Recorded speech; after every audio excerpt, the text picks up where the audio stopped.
Subscribe कीजिए channel digital maths class को और बेल आइकन को प्रेस करना ना भूलिएगा।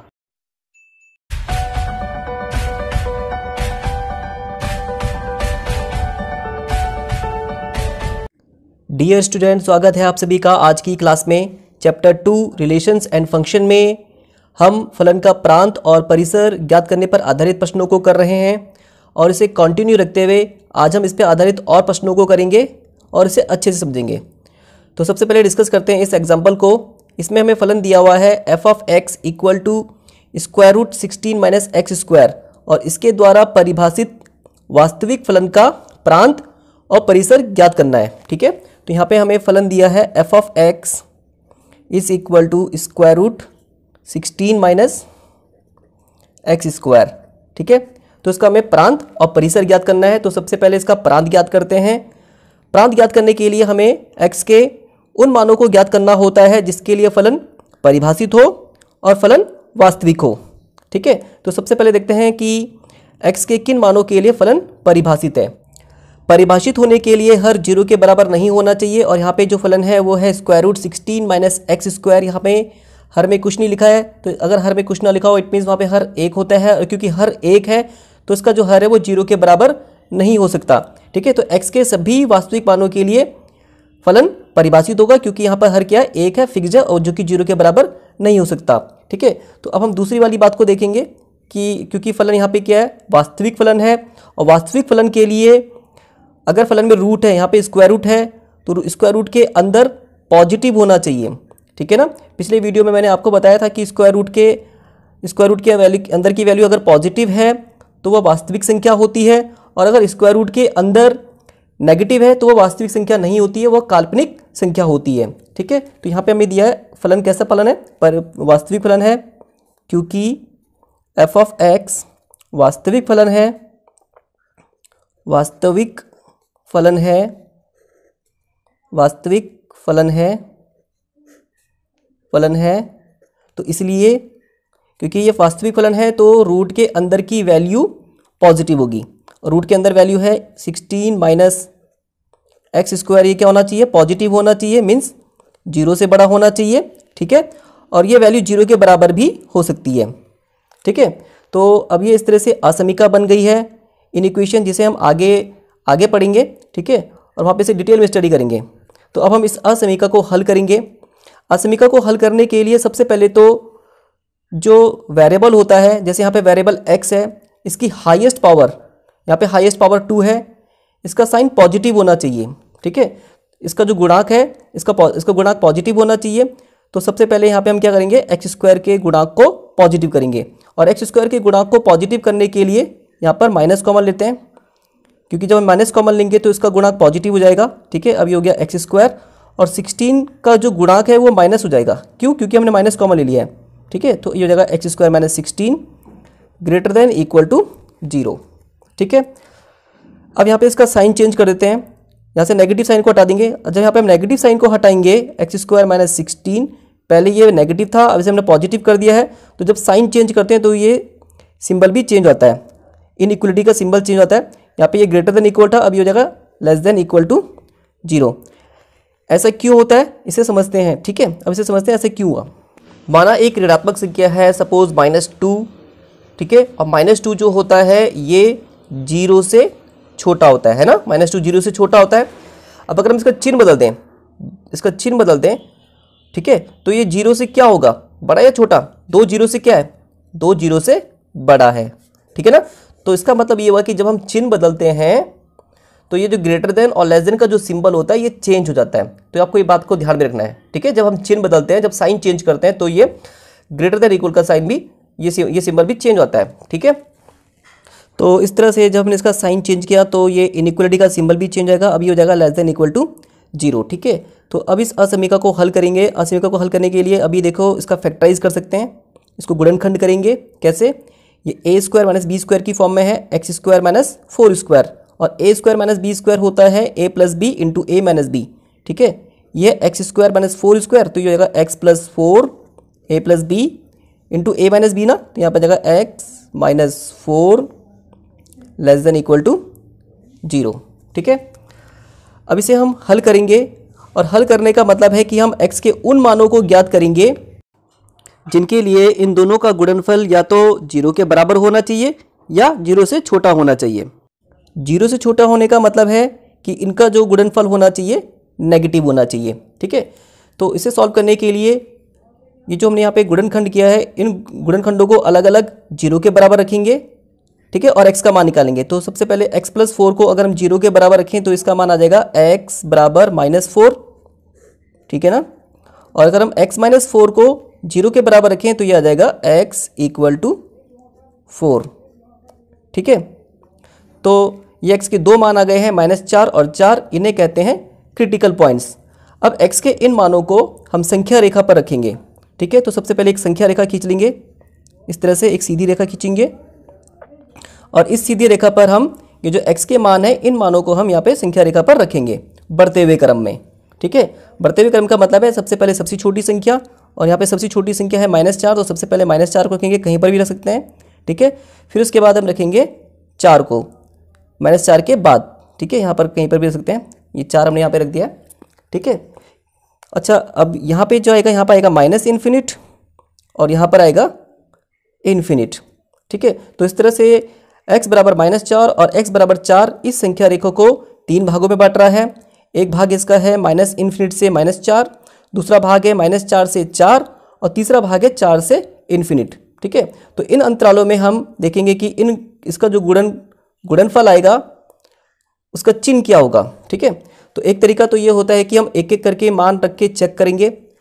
अगर हम इस अंतराल के लिए चेक करें तो यहाँ पे हमें -4 से छोटी कोई भी वैल्यू रखनी पड़ेगी यहाँ पर। ठीक है, -4 से छोटी कोई भी वैल्यू, सपोज -5, तो अगर हम यहाँ पर -5 रखते हैं तो -5 + 4 -1 आएगा और -5 - 4 -9 आएगा, मतलब ये भी नेगेटिव आएगा और ये भी नेगेटिव आएगा।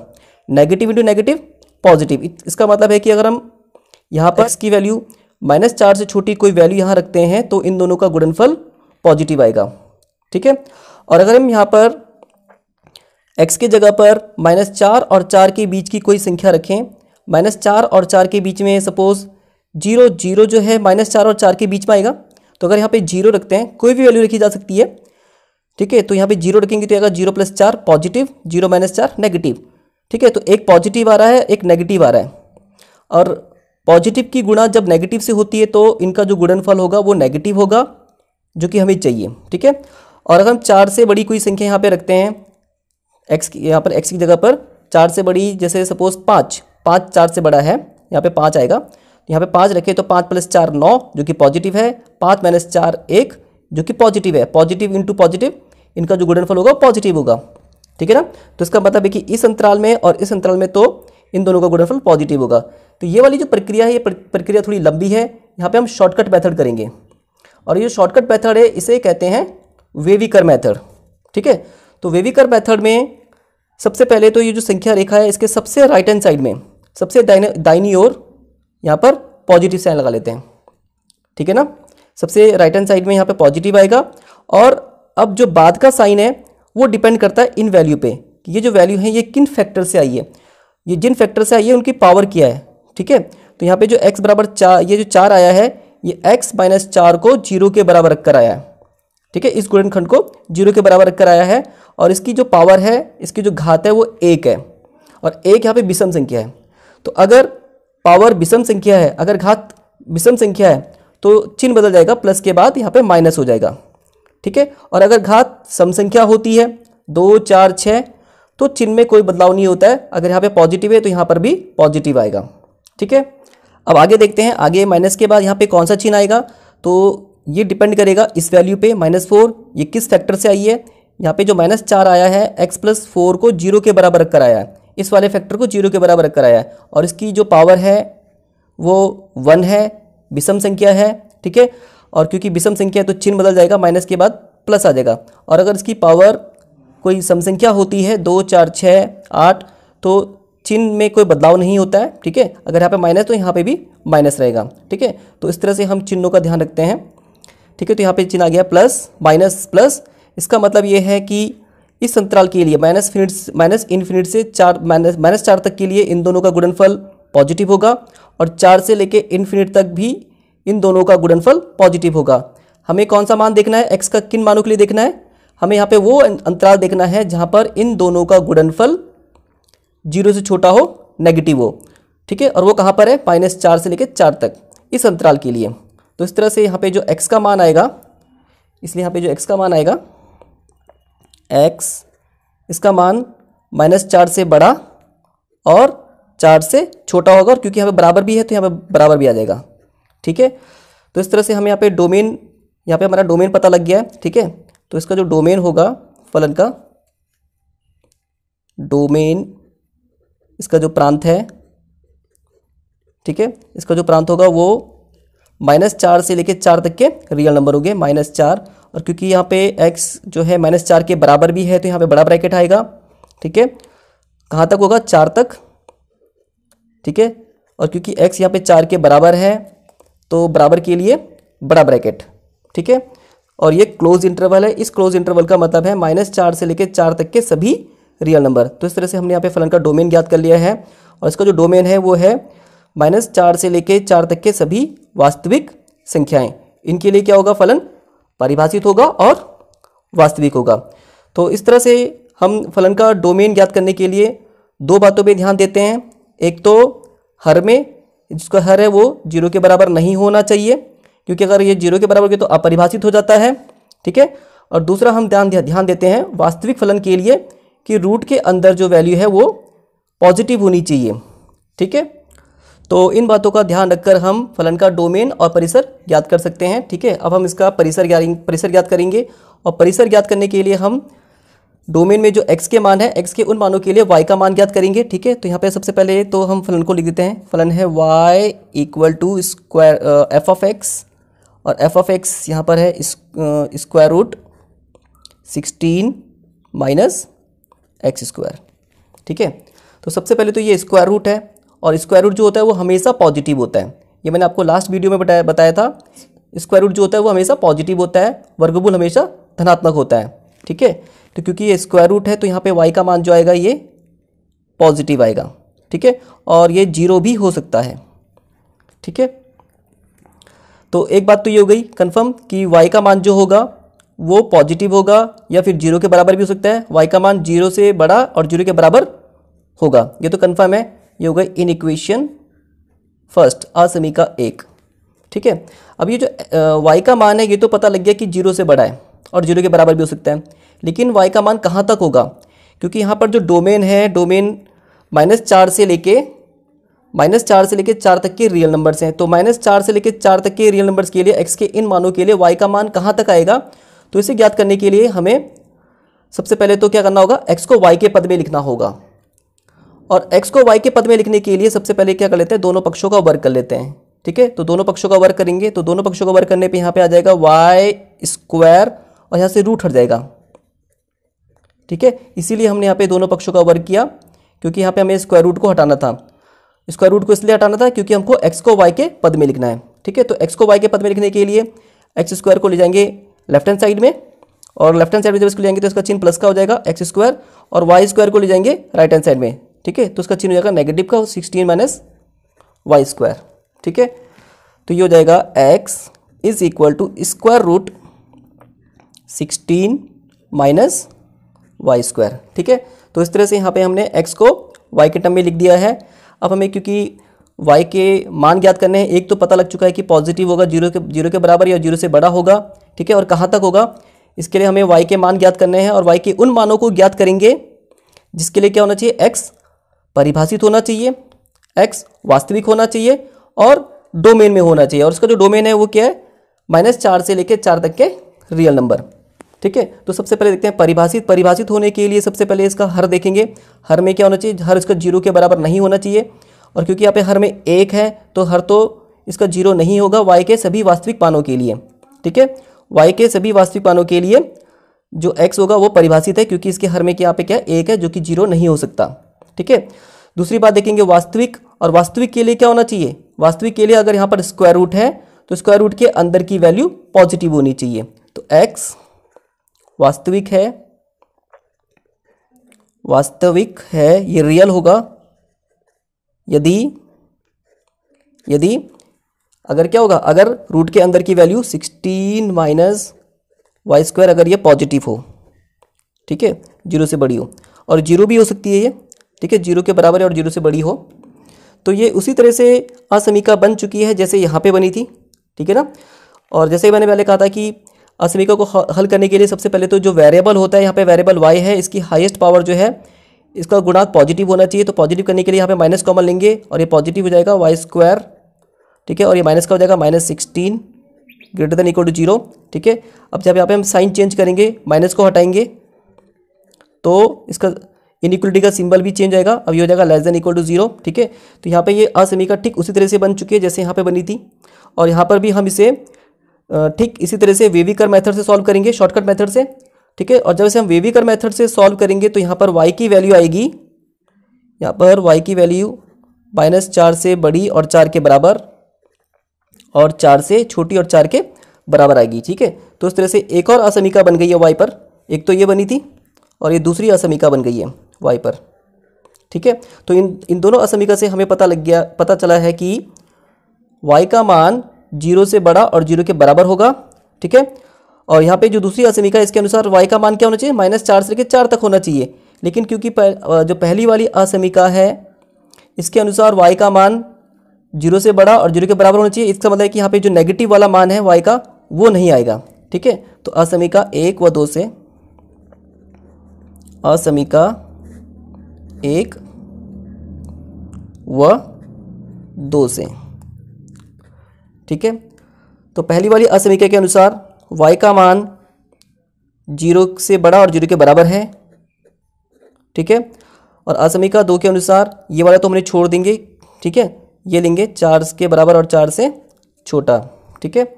तो इस तरह से हमें y का मान जो मिला है वो इस तरह से मिला है, 0 के बराबर 0 से बड़ा और 4 के बराबर 4 से छोटा, मीन्स 0 से लेकर 4 तक। और y के इन मानों का जो समुच्चय है यही इसका क्या है, परिसर है, ठीक है। तो इस तरह से इस फलन का जो रेंज है, परिसर, वो 0 से लेके 4 तक की वास्तविक संख्याएं हैं।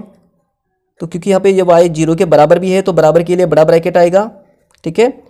कहाँ तक है, 4 तक है, और क्योंकि ये 4 के बराबर भी है तो 4 के लिए भी बड़ा ब्रैकेट आएगा। ये क्लोज इंटरवल है, इसका मतलब है 0 से लेकर 4 तक की सभी वास्तविक संख्याएं, ये इसका परिसर है, ठीक है। तो ये इसका डोमेन और ये रेंज आ चुका है, ठीक है, ये इसका आंसर हो गया। इसी तरह से प्रश्नावली 2.3 का क्वेश्चन नंबर 2 का सेकंड पार्ट है f(x) इक्वल टू √9 - x², इसका प्रांत और परिसर ज्ञात करना है, ठीक है। तो जैसे मैंने अभी आपको ये एग्जांपल बताया है, ठीक उसी तरह से आप ये अपने आप से इसका डोमेन और प्रांत निकाल लेंगे, ठीक है। अब हम 20 प्रश्नावली के उन प्रश्नों को डिस्कस करेंगे जो फलन के प्रांत और परिसर ज्ञात करने पर आधारित है। तो सबसे पहले डिस्कस करते हैं क्वेश्चन नंबर 5। इसमें हमें फलन दिया है f(x) is equal to mod of x - 1। तो इसके द्वारा परिभाषित वास्तविक फलन f का प्रांत तथा परिसर ज्ञात कीजिए। तो यहाँ पे हमें फलन गिवन है f(x) is equal to mod of x - 1, ठीक है। तो सबसे पहले इसका प्रांत ज्ञात करते हैं, और प्रांत ज्ञात करने के लिए हमें x के उन मानों का समुच्चय ज्ञात करना होता है जिसके लिए फलन परिभाषित और वास्तविक हो। परिभाषित होने के लिए हम हर को देखते हैं, हर का मान 0 के बराबर नहीं होना चाहिए। यहाँ पे जो फलन है इसके हर में यहाँ पर 1 है और 1 फिक्स्ड है, इसका मतलब हर 0 नहीं होगा x के किसी भी वास्तविक मान के लिए। तो इस तरह से x के सभी वास्तविक मान के लिए फलन f(x) परिभाषित है, ठीक है।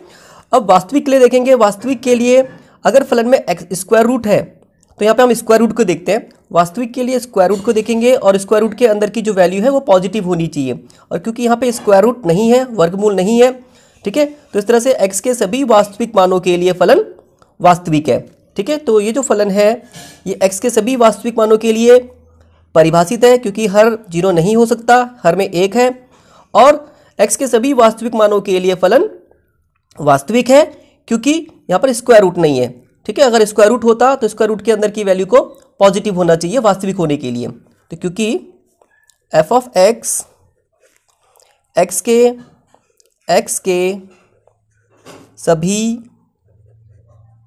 वास्तविक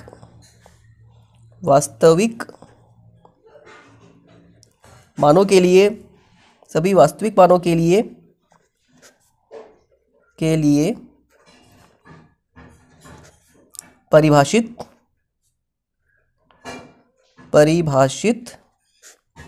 व वास्तविक है, इसीलिए इस फलन का जो डोमेन होगा, ठीक है, इस फलन का प्रांत, डोमेन ऑफ एफ, ये क्या होगा, क्योंकि x के सभी वास्तविक मानों के लिए परिभाषित है और वास्तविक है, तो यहाँ पे सारे रियल नंबर आ सकते हैं, ठीक है, तो set of all real number, ये तो उसका डोमेन हो गया, ठीक है। अब रेंज देखते हैं। रेंज के लिए पहले फलन को लिखेंगे y equal to f of x, ठीक है, यहाँ पे हमें y का मान देखना होता है, x के सभी वास्तविक मानों के लिए देखेंगे, y equal to f of x यहाँ पर है मोड ऑफ x माइनस 1, ठीक है। तो क्योंकि ये मॉडुलस फंक्शन है, मॉडुलस फंक्शन के लिए y की वैल्यू यहाँ पे ये पॉजिटिव होगी, क्योंकि मॉडुलस हमेशा क्या होता है, पॉजिटिव होता है। अगर x ये मॉड के अंदर की वैल्यू अगर नेगेटिव है तो नेगेटिव साइन को हटा देते हैं, नेगेटिव साइन को इग्नोर कर लेते हैं, है ना, तो ये पॉजिटिव आता है। तो यहाँ पे जो y की वैल्यू आएगी ये क्या आएगी, पॉजिटिव, ग्रेटर देन 0, और ये वैल्यू 0 भी आ सकती है। अगर यहाँ पे x की वैल्यू 1 ले तो 1 माइनस 1 0 भी आ सकता है, ठीक है, लेकिन ये नेगेटिव नहीं होगा, क्योंकि मॉडुलस क्या होता है, हमेशा मॉडुलस हमेशा मापांक हमेशा पॉजिटिव होता है, ठीक है। तो y की वैल्यू यहाँ पे क्या होगी, पॉजिटिव होगी, ठीक है। तो यहाँ पर हमें रेंज ज्ञात करने के लिए x को y के पद में लिखने की जरूरत नहीं होगी, क्योंकि यहीं से हमें पता लग गया है कि y का मान पॉजिटिव होगा, और क्योंकि जो डोमेन है x का मान जो है वो सारे रियल नंबर है, तो सारे रियल नंबर यहाँ पे लिखे जा सकते हैं। तो y की वैल्यू जो है वो इन्फिनिट तक आएगी, 0 से लेके इन्फिनिट तक, ठीक है। तो इस तरह से इसका जो परिसर होगा, फलन का परिसर, रेंज, ये क्या है, सभी वास्तविक संख्याएं 0 के बराबर और 0 से बड़ी, 0 से बड़ी और 0 के बराबर, क्योंकि बराबर है तो बराबर के लिए बड़ा ब्रैकेट आएगा, सभी वास्तविक संख्याएं इन्फिनिट तक होगा, ठीक है। तो ये बहुत आसानी से हो गया है, आसानी से इसका डोमेन और रेंज पता लग गया है, ठीक है। ये आ गया इसका आंसर। नेक्स्ट डिस्कस करते हैं क्वेश्चन नंबर 6। मान लीजिए कि f एक फलन है और यहाँ पे जो फलन हमें दिया है ये सेट बिल्डर फॉर्म में दिया है, समुच्चय निर्माण रूप में, ठीक है। तो यहाँ पर समुच्चय निर्माण रूप में हमें फलन दिया है, x का प्रतिबिंब, x की इमेज यहाँ पर है x square upon 1 plus x square, ठीक है। और जो x है वो क्या है, x वास्तविक संख्या है, x belongs to real number, ठीक है। और हम जानते हैं कि x के मानों का जो समुच्चय होता है वो डोमेन होता है, तो इसका मतलब है कि यहाँ पे हमें डोमेन दिया हुआ है, यहाँ पे हमें डोमेन निकालने की जरूरत नहीं है, ठीक है। यहाँ पे हम प्रांत ज्ञात नहीं करेंगे, यहाँ पे जो प्रांत है वो क्या है, सभी वास्तविक संख्याओं का समुच्चय, ये यहाँ पे हमें दिया हुआ है, ठीक है। और यहाँ पे भी लिखा है ये जो फलन है ये कहाँ से कहाँ पर है, रियल नंबर से रियल नंबर, तो ये जो सेट होता है ये डोमेन होता है और ये होता है कोडोमेन, ठीक है। तो एक फलन है रियल नंबर से रियल नंबर में, एक फलन है, इसका हमें परिसर निर्धारित करना है, इसका परिसर ज्ञात करना है, ठीक है। तो यहाँ पे हमें फलन सेट बिल्डर फॉर्म में दिया है, x का प्रतिबिंब है x square upon 1 plus x square, तो इसे इस तरह से लिखेंगे f ऑफ x, और x का प्रतिबिंब क्या है, x square upon 1 plus x square, ठीक है। तो डोमेन तो उसका क्या है, डोमेन है all set of all real number, ये डोमेन हो गया। अब इसका परिसर ज्ञात करना है, तो परिसर ज्ञात करने के लिए हमें y के मान ज्ञात करने पड़ेंगे, किन के लिए,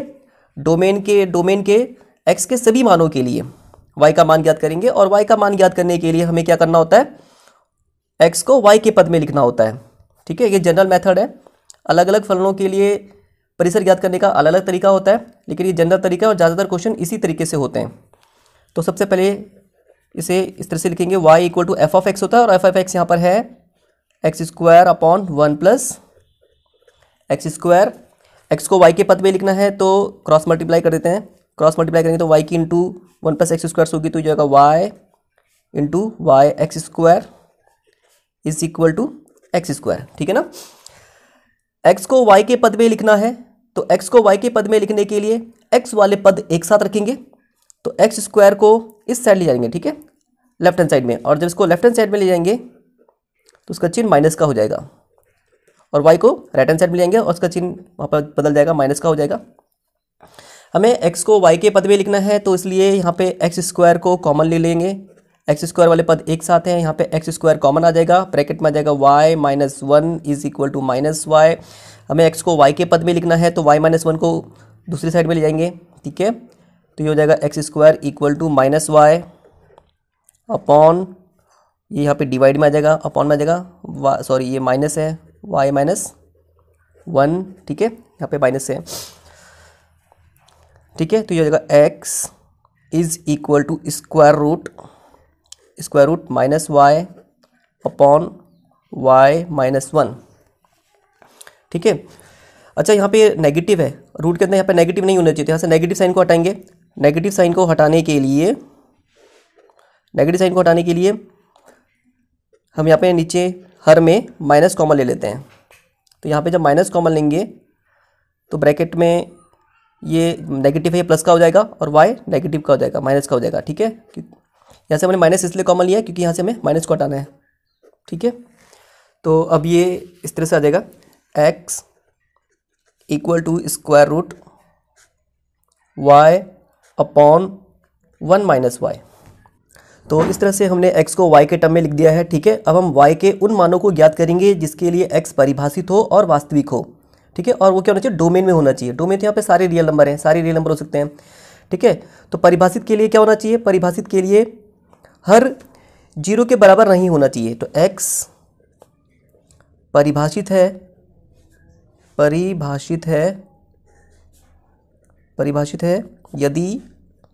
यदि जिसका हर है 1 माइनस 1 ये 0 के बराबर नहीं होना चाहिए। It means y not equal to 1, ठीक है। इसको सॉल्व करेंगे तो ये आएगा y नॉट इक्वल टू 1। एक इक्वेशन ये बनी है, ठीक है। दूसरी बात, अब वास्तविक के लिए देखते हैं। और वास्तविक के लिए क्या होना चाहिए, रूट के अंदर की वैल्यू पॉजिटिव होनी चाहिए। तो x वास्तविक है यदि क्या होना चाहिए, रूट के अंदर की वैल्यू पॉजिटिव होनी चाहिए। y अपॉन 1 माइनस वाई ये पॉजिटिव होना चाहिए और 0 के बराबर भी हो सकता है, ग्रेटर देन इक्वल टू 0, ठीक है। अब ये बनी है असमीका। इस असमीका को हल करेंगे ठीक वैसे ही जैसे आज हमने सबसे पहले वाले एग्जाम्पल में किया था, ठीक है। वेबिकर मेथड का यूज़ करेंगे, वो शॉर्टकट मेथड होता है। तो सबसे पहले तो असमीका को हल करने के लिए जो गुणांक होते हैं हाईएस्ट पावर के, वेरिएबल की हाईएस्ट पावर के, मीन्स अगर x है तो x की हाईएस्ट पावर, y की हाईएस्ट पावर यहाँ पे 1 है, तो इसके गुणांक पॉजिटिव होना चाहिए। तो यहाँ पे y का गुणांक पॉजिटिव होना चाहिए, ठीक है। तो इसे पॉजिटिव करने के लिए क्या करेंगे, माइनस कॉमन ले लेंगे। यहाँ पे माइनस कॉमन ले लिया और जब माइनस कॉमन लेंगे तो ये पॉजिटिव हो जाएगा, y पॉजिटिव आएगा और 1 नेगेटिव हो जाएगा। तो इसका ध्यान रखना होता है कि जब भी हम असमीका को हल करते हैं तो जो वेरिएबल की हाईएस्ट पावर वाला टर्म है उसके कोफिशिएंट पॉजिटिव होना चाहिए, उसको गुणांक पॉजिटिव होना चाहिए, ठीक है। तो इसलिए हमने यहाँ पे y का गुणांक पॉजिटिव कर दिया है माइनस कॉमन लेके, ठीक है, ग्रेटर देन इक्वल टू 0, ठीक है ना। अब यहाँ से नेगेटिव साइन को हटाएंगे। नेगेटिव साइन को हटाएंगे तो जैसे मैंने आपको पहले बताया था पहले वाले एग्जाम्पल में कि जब हम साइन चेंज करते हैं तो ये सिंबल भी चेंज होता है। अब ये हो जाएगा less than equal to, inequality का सिंबल चेंज कर लेते हैं, लेस देन इक्वल टू 0, ठीक है ना। अब हमें y के उन मानों को ज्ञात करना है जिसके लिए क्या आना चाहिए, 0 से छोटा आना चाहिए या 0 के बराबर आना चाहिए। 0 से छोटे का मतलब क्या है, नेगेटिव आना चाहिए, ठीक है। तो इसे ज्ञात करने के लिए हम वेबिकर मेथड यूज़ करेंगे और वेबिकर मेथड के लिए सबसे पहले तो इन्हें अलग अलग 0 के बराबर रखेंगे। तो जो y को 0 के बराबर रखेंगे तो y बराबर आएगा 0, और जब y माइनस 1 को 0 के बराबर रखेंगे तो y बराबर आएगा 1, ठीक है। अब इन बिंदुओं को, y के इन मानों को संख्या रेखा पर लिखेंगे, इसे संख्या रेखा पर रखेंगे बढ़ते हुए क्रम में। तो सबसे पहले यहाँ पे 0 रख देंगे कहीं पर भी और 1 रख देंगे यहाँ पे, ठीक है। तो वेबिकर मेथड यूज़ कर रहे हैं। वेबिकर मेथड के अनुसार सबसे राइट में, सबसे दाहिने पक्ष में तो पॉजिटिव आता है, ठीक है, जैसे मैंने आपको फर्स्ट एग्जांपल बताया था। और जो आगे का चिन्ह है वो डिपेंड करता है इस वैल्यू पे कि ये जो वैल्यू है ये किससे आई है। तो ये y माइनस 1 को 0 के बराबर रख के आई है, तो उसकी घात को देखते हैं। इसकी घात यहाँ पर 1 है, विषम संख्या है, और विषम संख्या के लिए क्या होता है, विषम संख्या के लिए साइन चेंज होता है, प्लस के बाद माइनस आता है। और अगर इसकी पावर सम संख्या है 2 4 6 तो चिन्ह में कोई बदलाव नहीं होता है। प्लस, इससे पहले अगर प्लस है तो वहाँ पे भी प्लस होगा, ठीक है। अब माइनस है तो उसके बाद ही माइनस होगा, और राइट में तो हमेशा प्लस ही रहेगा, ठीक है। अब आगे का चिन्ह देखते हैं। आगे का चिन्ह डिपेंड करेगा इस वैल्यू पे, ये किससे आया है, ये y इक्वल टू 0 रख के आया है, और इसकी जो पावर है, इसकी जो घात है वो 1 है, विषम संख्या है, और विषम संख्या में क्या होगा, साइन चेंज हो जाएगा, माइनस के बाद ये प्लस हो जाएगा, ठीक है। तो इसका मतलब ये हुआ कि यहाँ पे माइनस इन्फिनिट, यहाँ पे प्लस इन्फिनिट, ठीक है। इसका मतलब ये है कि 0 से पहले और 1 के बाद के रियल नंबर के लिए ये जो है ये पॉजिटिव होगा। हमें y के कौन से मानों को देखना है? हमें y के उन मानों को देखना है जिसके लिए ये जो वैल्यू है पूरी क्या आनी चाहिए? नेगेटिव आनी चाहिए, 0 से छोटी आनी चाहिए। तो वो वैल्यू कौन सी है? वो वैल्यू ये वाली है, 0 से और 1 के बीच में, है ना। तो इसलिए यहाँ पे y का मान जो होगा वो 0 के बराबर, 0 से बड़ा, बराबर इसलिए क्योंकि यहाँ पे हमने बराबर का चिन्ह लिया है, और 1 के बराबर, 1 से छोटा होगा। ये हो गई इन इक्वेशन 2, ठीक है ना। ये समझ में आ गया आपको? हम यहाँ पे y का कौन सा मान लेंगे? 0 से लेके 1 तक का, क्योंकि इसके लिए ये जो वैल्यू है वो क्या होगी? नेगेटिव होगी, लेस देन 0, 0 से छोटा, ठीक है।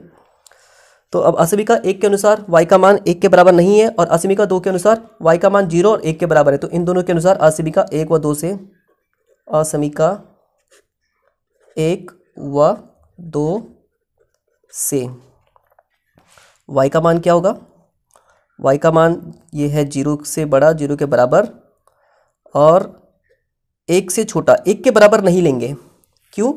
क्योंकि असमीका 1 के अनुसार y का मान 1 के बराबर नहीं होना चाहिए, क्योंकि अगर y का मान 1 हो गया तो ये 0 हो जाएगा और ये अपरिभाषित हो जाएगा, है ना। तो y का मान 1 नहीं होना चाहिए, तो इसलिए यहाँ पे हमने क्या कर दिया? बराबर वाले को हटा दिया। तो इस तरह से जो y का मान होगा वो 0 के बराबर और 0 से बड़ी वास्तविक संख्या और 1 से छोटी वास्तविक संख्या होगी, और y के मानों का जो ये समुच्चय है इसे कहते हैं परिसर। तो इस तरह से यहाँ पे परिसर आ जाएगा, इसका परिसर, ठीक है। परिसर रेंज, इसका जो रेंज है वो क्या है? 0 के बराबर और 0 से बड़ी वास्तविक संख्याएं, बराबर के लिए बड़ा ब्रैकेट आता है, और 1 से छोटी वास्तविक संख्याएं। तो क्योंकि 1 इसमें यहाँ पे बराबर नहीं है, 1 इसमें शामिल नहीं है, तो इसके लिए आएगा छोटा ब्रैकेट, ये होगा सेमी क्लोज इंटरवल, ठीक है। इसका मतलब होता है 0 के बराबर और 0 से बड़ी वास्तविक संख्याएं और 1 से छोटी वास्तविक संख्याएं, ठीक है। तो इस तरह से हमने इसका परिसर ज्ञात कर लिया है, ये इसका आंसर आ गया, ठीक है। नेक्स्ट डिस्कस करते हैं भी प्रश्नावली का ही प्रश्न संख्या 3 को, ठीक है। यहाँ पे हमें फलन f ऑफ x का प्रांत ज्ञात करना है, इसमें परिसर ज्ञात नहीं करना, ठीक है। तो और फलन यहाँ पे परिभाषित है f of x equal to x square plus 2x plus 1 upon x square minus 8x plus 12, ठीक है।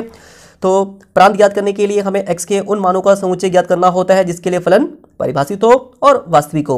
और परिभाषित के लिए क्या होता है? परिभाषित के लिए हर 0 के बराबर नहीं होना चाहिए, और वास्तविक के लिए अगर फलन में कहीं पर रूट है, स्क्वायर रूट है, तो वो उसके अंदर की वैल्यू पॉजिटिव होनी चाहिए। तो यहाँ पे स्क्वायर रूट तो नहीं है, तो x के सभी वास्तविक मानों के लिए फलन क्या है? वास्तविक है, ठीक है।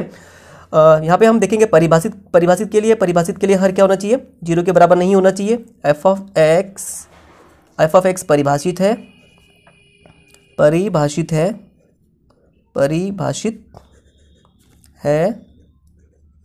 यदि इसका जो हर है ये वेल डिफाइंड होगा, ये डिफाइंड होगा अगर इसका हर जो है ये 0 के बराबर ना हो, ठीक है।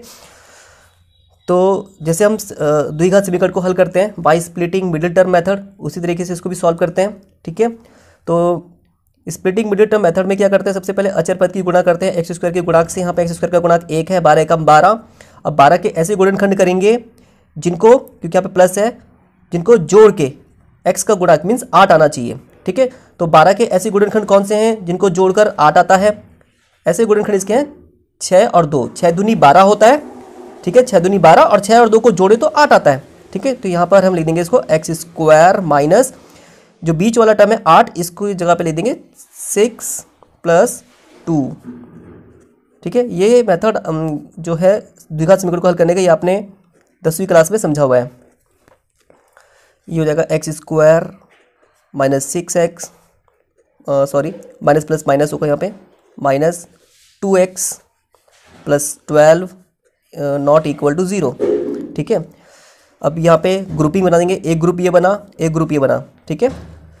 इस ग्रुप में, इस समूह में x कॉमन आ जाएगा, ब्रैकेट में आ जाएगा x माइनस 6, और इस वाले ग्रुप में -2 कॉमन आ जाएगा, ठीक है। ब्रैकेट में आ जाएगा x माइनस 6 -2 इंटू -6 प्लस 12 होता है, नॉट इक्वल टू 0, ठीक है। अब यहाँ पे देखिए ये 2 टर्म आ गए हैं, इस वाले पद में x माइनस 6 है और इस वाले पद में भी x माइनस 6 है, तो x माइनस 6 कॉमन आ जाएगा, x माइनस 6 कॉमन आ जाएगा, ब्रैकेट में आ जाएगा x minus 2 not equal to 0, ठीक है। तो x minus 6 not equal to 0 और x minus 2 not equal to 0, x-6 not equal to 0 और x-2 नॉट इक्वल टू 0। क्यों? क्योंकि दोनों का जो गुणनखंड है वो 0 के बराबर नहीं है। तो ऐसा तभी हो सकता है जब ये भी 0 ना हो और ये भी 0 ना हो, तभी क्या हो सकता है, इन दोनों का गुणनखंड 0 के बराबर नहीं होगा। ठीक है, तो इसको सॉल्व करेंगे तो आएगा x नॉट इक्वल टू 6 और इसे सॉल्व करेंगे तो ये आएगा x नॉट इक्वल टू 2। ठीक है, तो x का मान 6 और 2 नहीं होना चाहिए, क्योंकि अगर भाई x का मान 6 रखेंगे तो 6 में 6 क्या 0, ये 0 हो जाएगा। और जब x का मान अगर 2 होता है तो 2 माइनस 2 0 और ये 0, हर 0 हो जाएगा, अपरिभाषित हो जाएगा। तो x का मान 6 और 2 नहीं होना चाहिए। बाकी यहाँ पे हम x का कोई भी वास्तविक मान रखेंगे तो ये परिभाषित होगा, और वास्तविक तो है ही क्योंकि यहाँ पे स्क्वायर रूट नहीं है। ठीक है, तो इस तरह से जो डोमेन है इस फलन का, इसका प्रांत, वो हम यहाँ पे कोई भी वास्तविक संख्या रख सकते हैं, कोई भी वास्तविक संख्या, किसे छोड़ के, 2 को छोड़ के और 6 को छोड़कर, 2 को छोड़कर और 6 को छोड़कर बाकी सारी वास्तविक संख्याएं के लिए फलन क्या है, परिभाषित है और वास्तविक है। तो इस तरह से इसका जो डोमेन होगा वो होगा set of all real number except 2 and 6। ठीक है, ये इसका आंसर आ गया। तो आज के लिए बस इतना काफ़ी है। इसी तरह से किसी भी रेफरेंस बुक से, आर डी शर्मा या आर एस अग्रवाल से फलन के प्रांत और परिसर ज्ञात करने पर आधारित सवालों को प्रैक्टिस करना, और एनसीईआरटी के जो उदाहरण हैं उनसे भी हम फलन के प्रांत और परिसर ज्ञात करने पर आधारित सवालों को प्रैक्टिस कर सकते हैं। ठीक है, नेक्स्ट क्लास में हम शुरू करेंगे नया चैप्टर 3 त्रिकोणमितीय फलन।